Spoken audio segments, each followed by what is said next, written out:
आपल्या सर्वांचे लाडके आदरणीय शेवाळे साहेब, त्याचप्रमाणे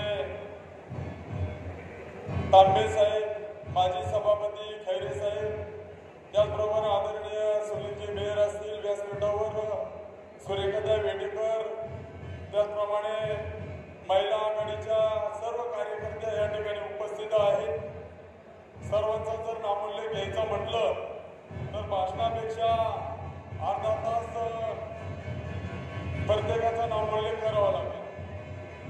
मित्रांनो, आपल्या सर्वांचे लाडके सत्यशील दादा शेरकर या तालुक्याचे आमदार आपल्याला बनवायचे आहेत आणि त्यांच्या प्रचार दौऱ्याच्या निमित्तानं ही प्रचार सभा आदरणीय जयंतदादा पाटील यांच्या नेतृत्वाखाली ही होणार आहे. आपण सर्वजण आलात.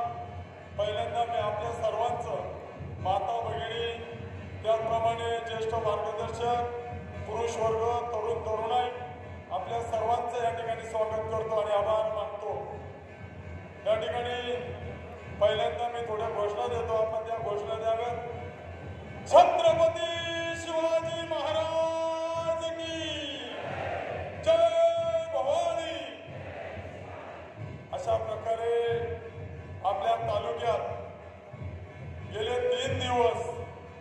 3-4 दिवस आपण प्रत्येक गाव भेट दौरा करत असताना आण्यापासून तर नाण्यापर्यंत आणि मडपासून तर आणे, नळवणे, शिंदेवाडीपर्यंत सर्व भाग फिरत असताना प्रत्येक ज्येष्ठ व्यक्तिमत्वाच्या मतदारांच्या चेहऱ्यावरील हसू सांगत आहे की यावेळेस खऱ्या अर्थानं प्रत्येकाची पंचवार्षिक आपण या ठिकाणी पाहिलेली आहे.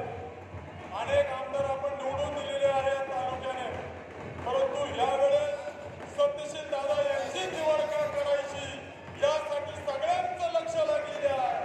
दादा खऱ्या अर्थानं निश्चिंत व्हा, यावेळेस आमदार सत्यशील दादाच होणार ही काळ्या दगडावरची रेष आहे.